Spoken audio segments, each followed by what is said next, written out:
I think the problem that most people have is they go in and it's price, price, price. Terms trump price every time.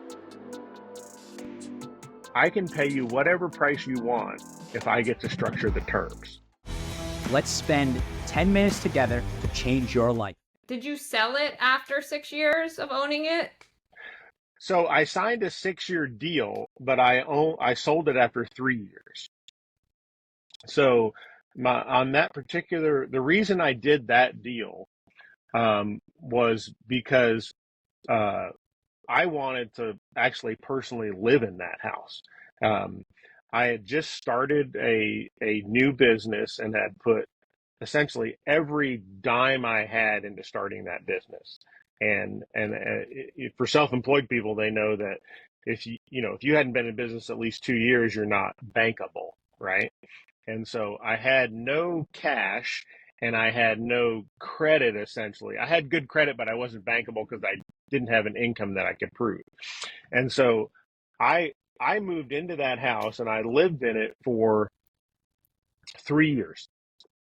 And then I found another house I wanted to buy. And so then I sold that house after 3 years. Now I sold it even though I didn't technically own it. I had an option on it. And when I sold it, I did a double closing and I sold it and bought it at the same exact time. And the way we came out on that deal is every dime I had paid for 3 years, because I was paying on that house, I was paying $1,500 a month in a lease payment. So I made enough on that deal to repay myself for every dime I had put into it for 3 years. Plus, I got another check for about $17,000 on top of that. So I lived in the house for free for 3 years and made money on top of it. So essentially, I got paid to live in someone's house.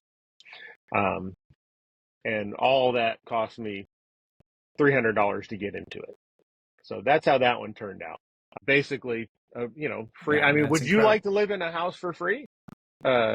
You can do it. And here's the thing that most people um, Can you that most can people you don't. share with us a story on the opposite side? Like this came from a seller that it was this side. The seller was from weakness, right? He had it.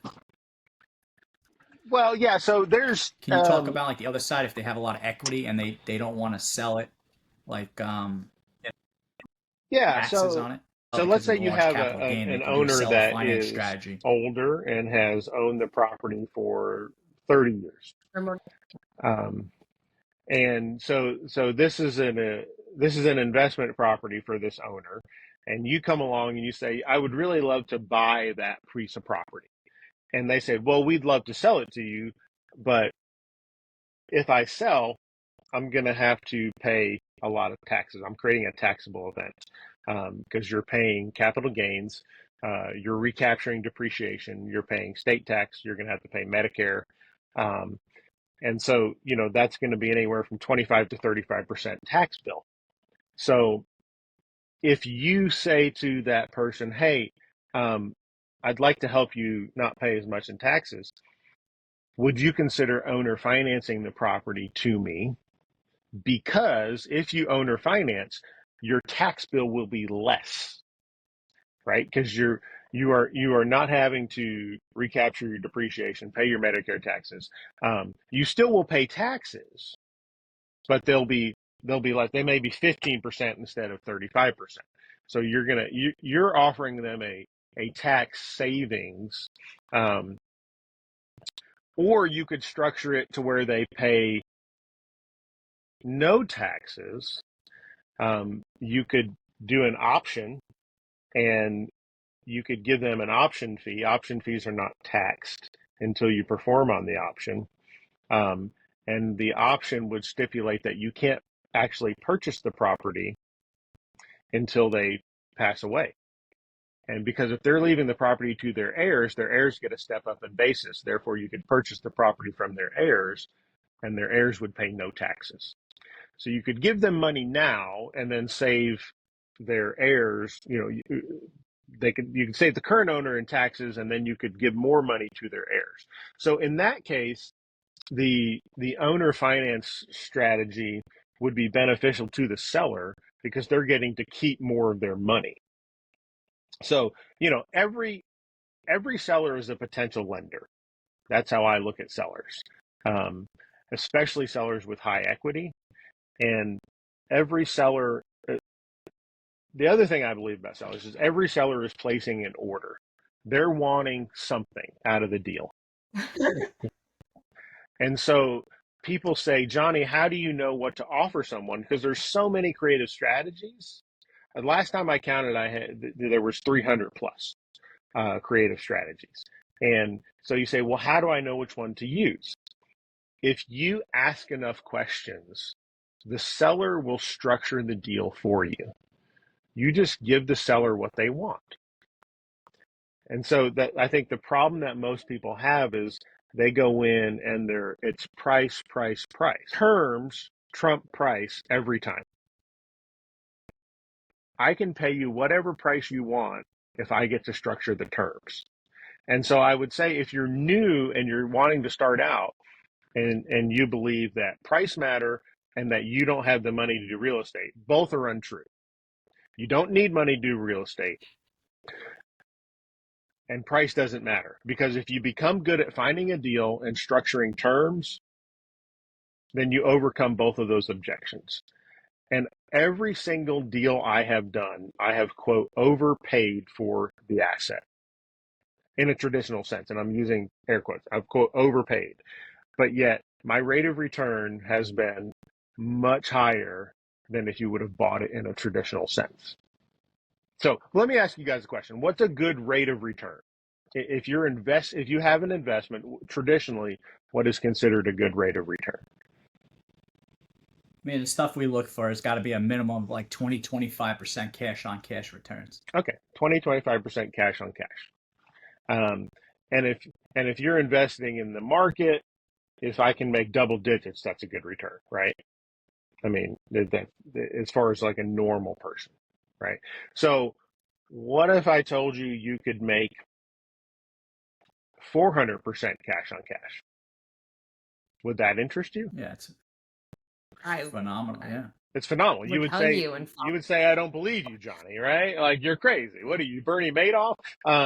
So the difference is you can take the same deal that you can make 20 or 25%, the same numbers, but you change the terms of the deal, and now you supercharge your gains.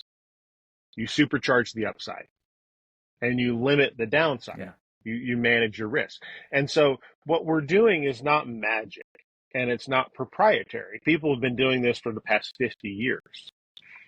The problem is that money has been so cheap that most people don't ever even look past just going to the bank and getting a loan, right? But if you learn how to negotiate a deal and structure the terms in such a way to where it limits your downside, supercharges your gains, then you can make 200, 300, 400%. I've made over 1,000% on deals. I mean, actually, technically, if you have no money invested, what's the return on zero? Well, it's infinite. Infinite, right? And so it's all in how you structure the deal. Price becomes secondary or third, or sometimes doesn't even matter. But what's been the biggest asset that you've purchased? Dollars, doors. I mean, what? How do we quantify? Doors. What's been the biggest doors that you've purchased? Well, that's not a good measure of what I purchased, because I prefer industrial real estate. I'd say the biggest asset that we've purchased with creative, like, let's go dollar wise, because doors doesn't really translate into industrial nearly as well. 15 million with creative strategies. We've made easier to do that than what's that, Adam?